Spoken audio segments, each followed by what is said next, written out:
Hello friends, आप सभी का फिर से स्वागत है AK चैनल पर। मेरा नाम है आकाश कुमार। देखना इस वीडियो में आपको दे रखा है कि प्रश्नावली 1.2 से वास्तविक संख्याएं। तो आपका दे रखा है कि कक्षा 10 NCERT सॉल्यूशन हिंदी मैथ।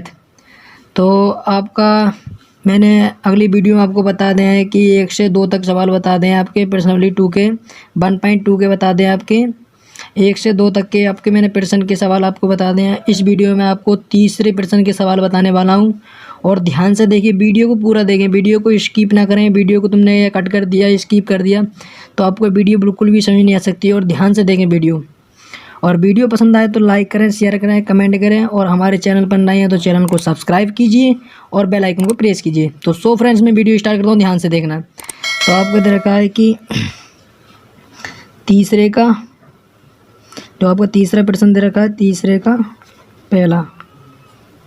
तो पहला हम क्वेश्चन को पढ़ लेते हैं। क्या क्वेश्चन दे रखा है? तो आपको दे रखा है कि अभाज्य गुणनखंड विधि द्वारा निम्नलिखित पूर्णांकों के HCF और ज्ञात कीजिए। मतलब HCF ज्ञात करना है हमें। क्या ज्ञात करना है? HCF ज्ञात करना है और LCM ज्ञात करना है। तो आपको क्वेश्चन मैंने आपको बता दिया है कि अभाज्य गुणनखंड विधि द्वारा निम्नलिखित पूर्णांकों के HCF और LCM ज्ञात करना है।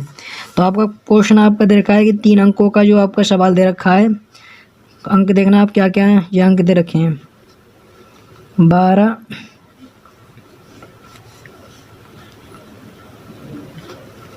15,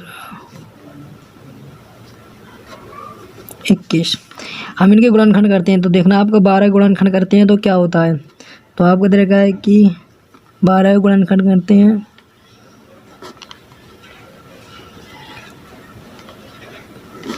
तो 2 से 12 को काटेंगे तो 6 बार चला जाएगा। फिर हमने 2 से फिर काट लिया से तो 3 हो जाएगा, और 3 को 3 से काटेंगे तो 1 आ जाएगा। अब 15 को गुणनखंड कर लेते हैं हम। तो 15 को गुणनखंड करेंगे तो हम 3 से कर सकते हैं। 3 पंजे 15 और 15 को 5 से तो 1 आ जाएगा। फिर हमने 21 के गुणनखंड कर लिए। 21 के हमने कर लिए 3 से, 3 सत्ते 21, तो 7 का ये खुद से जाएगा। अब इनके हम गुणनखंड लिख लेते हैं। तो 12 के गुणनखंड क्या होते हैं देखने। 12 के गुणनखंड आपके दे रखे हैं, ध्यान से देखें। 2 गुणा 2 गुणा 3, और हमने 15 के गुणनखंड करते हैं 3 गुणा 5। 21 के गुणनखंड देखना आप 3 गुणा 7। तो इसमें आपको दे रखा है हमें HCF निकालने के लिए हमें क्या चीज़ कॉमन है आपको पता। 3 कॉमन है 3, तो 3 आपके कॉमन दे रखे हैं। 3 आपके कॉमन दे रहे हैं तो आपका HCF निकल जाएगा। तो HCF आपका कितना हो गया? HCF आपका आ गया 3। अब हमें LCM निकालना है। तो LCM देखना क्या है LCM। अब जो संख्या आपकी वो रह गई है तो क्या रह गए हैं? 2 रह गए हैं। 2 गुणा 2 5 गुणा 7। अब इन्हें हम गुणा कर सकते हैं। इनकी गुणा करके कितना आपका आ रहा है? तो इतना आपका आ रहा है 420। तो ये आपका आंसर हो गया 420 आ गया। तो नेक्स्ट देखना आपका नेक्स्ट क्वेश्चन क्या दे रखा है। नेक्स्ट क्वेश्चन आपका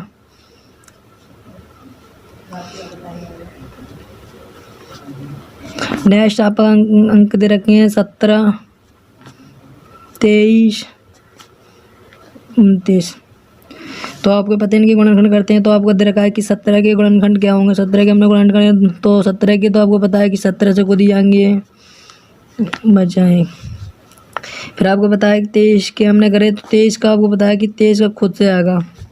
ऐसे ही आपको पता है कि 29 के आपको करोगे तो 29 के आपके खुद 29 से जाएगा। अब इनके हम गुणनखंड लिख लेते हैं। क्या गुणनखंड? तो आपको दे रखा है कि 17।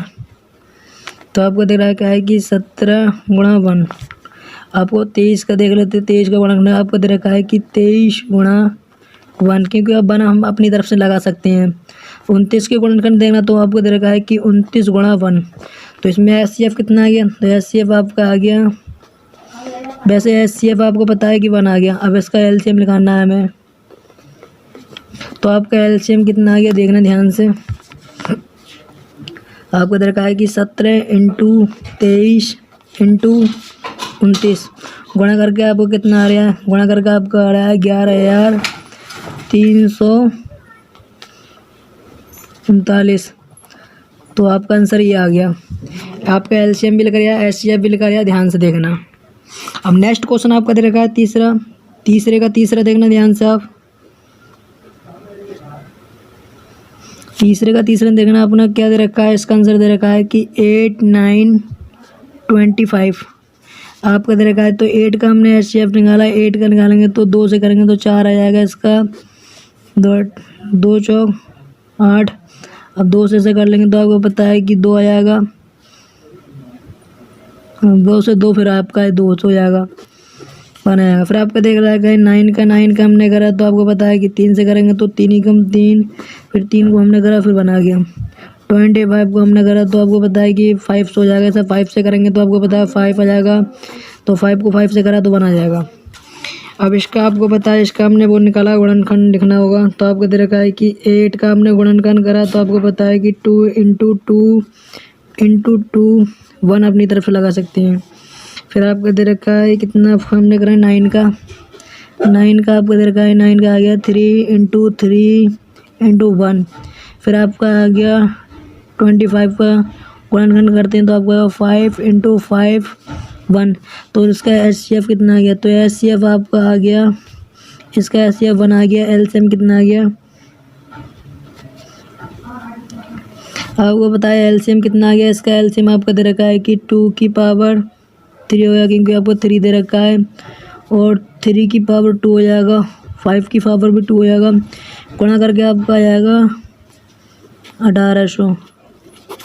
आंसर आपका यही है। अब आपका चौथा प्रश्न दे रखा है, आपका चौथा प्रश्न देखना ध्यान से। आपका चौथा प्रश्न,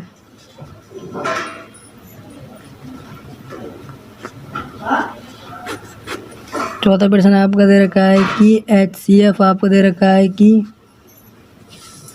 एचसीएफ दे रखा है कि 306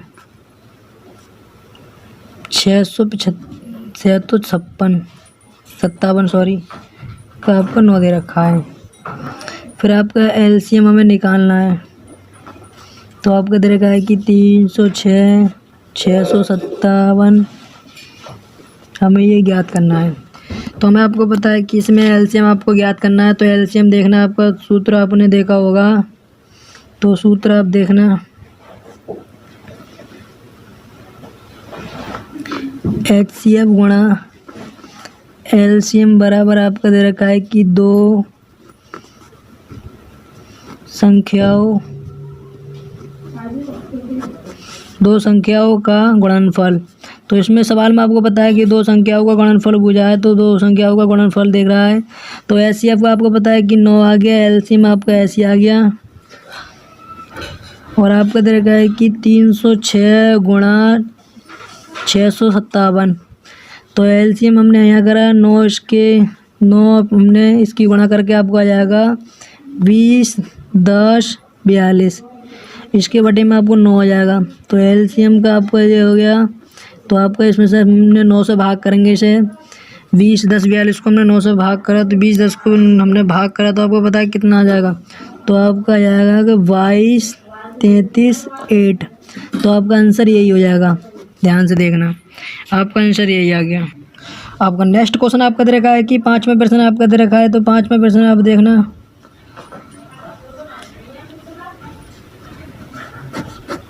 तो 5वें प्रश्न को पहले रिपीट करते हैं कि क्या आपका क्या कह रहा है आपका क्वेश्चन में। तो आपका दे रखा है कि जांच कीजिए कि क्या किसी प्रकार संख्या n के लिए संख्या 6n अंक 0 पर समाप्त हो सकती है। तो आप मतलब आपका जो आपका क्वेश्चन आपका कह रहा है कि जांच कीजिए क्या किसी प्राकृत संख्या। अब आपको पता है कि प्राकृत संख्या कौन सी होती हैं। तो प्राकृत संख्या आपकी दे रखी है,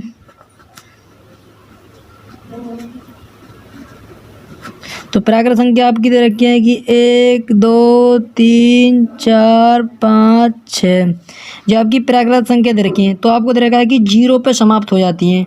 अब आपको पता है कि 6n, तो आपको पता है किस पे समाप्त हो जाती हैं, 0 पर समाप्त हो सकती हैं।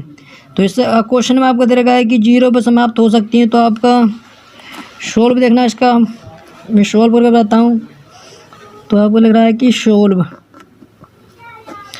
आपका दे रखा है कि ये 6 की पावर हमने 1 करा, 6 की पावर 1 करा तो आपको पता है 6 ही आएगा। 6 की पावर हमने 2 करा तो आपका आ जाएगा 6 गुणा 6 बराबर आपको 36 आ जाएगा। फिर आपको 6 की पावर 3 करेंगे तो आपका आ जाएगा 6 गुणा 6 गुणा 6 बराबर आपका आ जाएगा 216। ऐसे ही हमने 4 का करा, ऐसे जैसे 6 की पावर 4 करी हमने तो आपका आ जाएगा 6 गुणा 6 गुणा 6 गुणा 6 बराबर आपका आएगा 1296। तो जो लास्ट की संख्या आपकी आ रही है वो 0 पर 6 पर समाप्त हो रही है। तो इसमें सवाल में यही कह रखा है कि 6n 0 पर समाप्त हो रही है। जो आपका दे रखा है इसी सवाल में आपको कह रखा है कि 6 संख्या पर समाप्त हो रही है। तो 6 पे समाप्त हो रही है। तो इस सवाल में आपको यही कह रखा है, ध्यान से आपको जो पता है कि 6 पर समाप्त हो रही है। इस सवाल में यही कंडीशन आपको मांग रहा है, यही आपका आंसर हो सकता है। वैसे ये सवाल इतना इम्पोर्टेंट नहीं है, आपको पता है कि 6 जो आपका इम्पोर्टेंट सवाल है वो 4 है, तीसरा है और दूसरा। ये सवाल बहुत ही इम्पोर्टेंट है, इसे ध्यान से करना है। इन सवालों में इतना महत्व नहीं है, फिर भी आप कर सकते हो। फिर आपका दे रखा है कि 6वां सवाल, आपका 6वां प्रश्न देखिए। आपका 6वां प्रश्न क्या कह रहा है, बहुत ही मोस्ट और अच्छा प्रश्न है ये भी। 6वां प्रश्न आपका क्या कह रहा है वो ध्यान से देखिए। तो 6वां प्रश्न आपका कह रहा है कि व्याख्या कीजिए कि 7 गुणा 11 गुणा 13 गुणा प्लस 13 और 7 गुणा 6 गुणा 5 गुणा 4 गुणा 3 गुणा 2 गुणा 1 गुणा प्लस 5 अभाज्य संख्या क्यों है।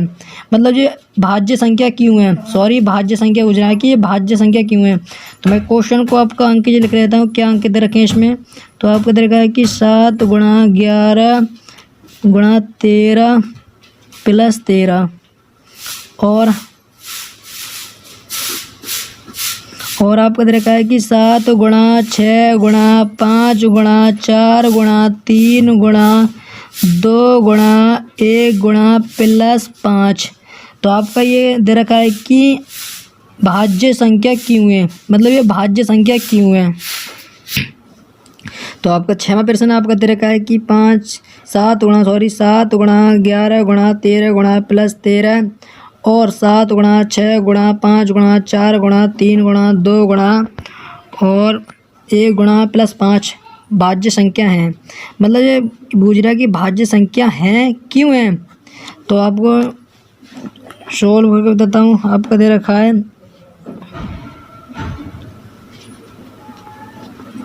सोल्व, जैसे मान लीजिए आपको कंडीशन आपकी दे रखी है 2।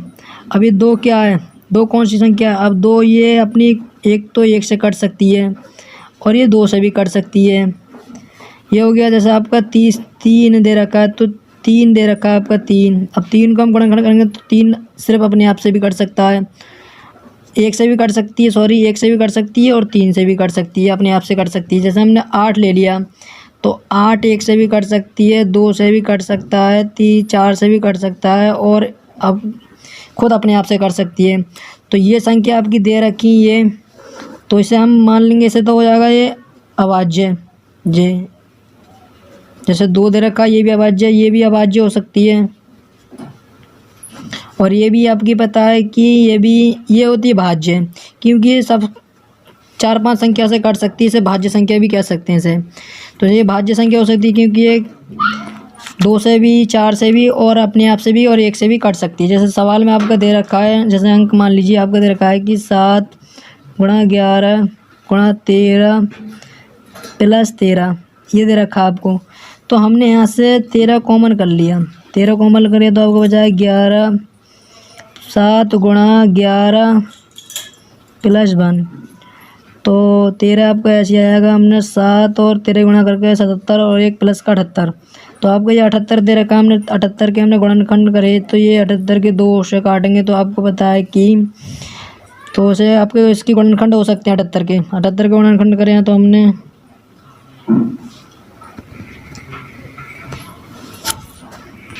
78 के हमने गुणन करे तो आपको पता है कि 2 तिया 6, 3 आ गए, 1 तरह 9 गए। अब ऐसे हम 3 से काट देंगे तो 3 का 3 3 3 9, 13 से काट देंगे तो ये संख्या कट सकती है। 78 आपको कट रहा है तो मतलब इसका ये संख्या भाज्य संख्या है, मतलब ये भाज्य संख्या है। आपको बताइए भाज्य संख्या हो गई। जैसे आपका फिर इसे दूसरा अंक दे रखा है, आपका देखना है आपको दे रखा है कि 7 गुणा 6 गुणा 5 गुणा 4 गुणा 3 गुणा 2 गुणा 1 प्लस 5। तो इस कंडीशन इसी कंडीशन से आपका ये निकल जाएगा। तो आप करके देख सकते हो, ये भी भाज्य संख्या है, मतलब ये भी भाज्य संख्या है। ऐसा आप कर सकते हो आराम से, देखना ध्यान से। अब नेक्स्ट क्वेश्चन आपका दे रखा है 7वां, लास्ट क्वेश्चन है, लास्ट में आप ध्यान से देखने से। तो 7वां क्वेश्चन आपका दे रखा है, 7वां प्रश्न आप देखना ध्यान से। तो 7वां प्रश्न मैं रिपीट करता हूँ, देखना क्या कह रहा है कि किसी खेल के मैदान के चारों ओर एक वृत्ताकार पथ, तो एक वृत्ताकार पथ है, मतलब जो एक वृत्ताकार पथ है, इस कंडीशन का आपका वृत्ताकार पथ है। इस मैदान का एक चक्कर लगाने में सोनिया को 18 मिनट लगते हैं। मतलब जो सोनिया है, सोनिया को एक चक्कर लगाने में से 18 मिनट लगते हैं। सोनिया को इसे चक्कर लगाने में आपको पता है 18 मिनट लगते हैं। जबकि इसी मैदान का एक चक्कर लगाने में रवि को, मतलब रवि को 12 मिनट लगते हैं। मतलब इसी चक्कर लगाने में रवि को 12 मिनट लगते हैं। 12 मिनट लगते हैं। मान लीजिए वे दोनों एक ही स्थान और एक ही समय पर चलना प्रारंभ करके एक ही दिशा में चलते हैं। कितने समय बाद वे पुनः प्रारंभिक स्थान पर मिलेंगे? मतलब जे मानो जी स्टार्ट पॉइंट आपका दे रखा है कि जो सोनिया और रवि इसी पॉइंट से दोनों एक साथ इस डायरेक्शन में चलते हैं, मतलब इस डायरेक्शन में चल के आएंगे और वो इस स्टार्ट पॉइंट पे आपको पुनः प्रारंभिक मिलेंगे। तो वो किस कंडीशन में मिलेंगे, किस पश्चात मिलेंगे वे?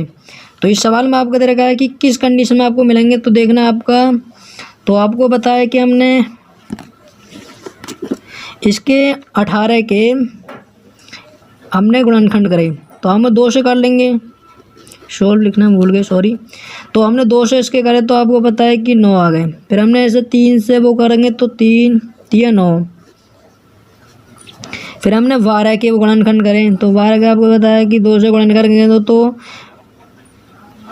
2 छक्का 12, 6 आ गया। 2 से करेंगे 2 3 6 3, फिर इसे हमने 3 से कर लेंगे 1 आ गया। फिर हमने इसके गुणनखंड लिख लिया। आपको पता है कि 18 के गुणनखंड लिखे हमने तो आपका पता है कि 2 गुणा 3 गुणा 3। फिर हमने लिखा, आपको पता है कि 12 के गुणनखंड लिखे तो आपको दे रखा है कि 2 गुणा 3। तो आपको पता है कि ये भी सेम प्रोसेस इसमें दे रखा है ये। तो पहले इसका HCF निकालना, तो इसका HCF निकालेंगे हम। तो HCF आपको पता है कि 2 गुणा 3, तो इसका करके आपको पता है कि 6 आ जाएंगे। तो आपका HCF तो 6 आ गया। फिर इसका LCM निकालना है हमें। अब इसका ये पूछ रहा है कि कितने समय बाद वे पुनः प्रारंभिक स्थान पर मिलेंगे, मतलब कितने समय बाद वे पुनः प्रारंभिक स्थान पर मिल सकते हैं।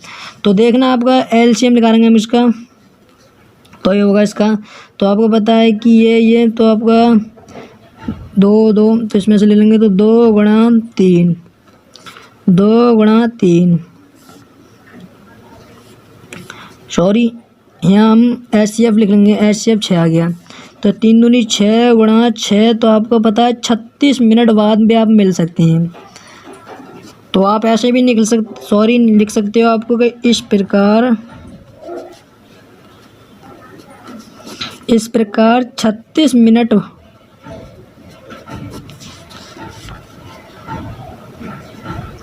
मिनट के बाद वे पुनः प्रारंभिक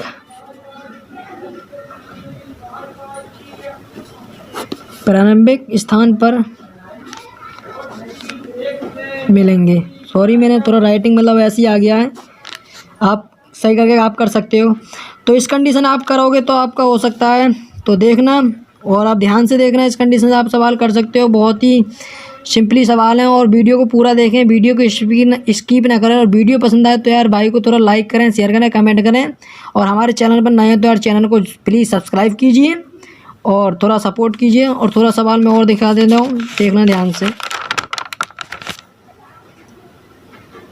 इस कंडीशन से आपको सवाल हो सकते हैं, ध्यान से कर सकते हो आप। तो मिलते हैं नेक्स्ट वीडियो में, जब तक के लिए जय हिंद जय भारत।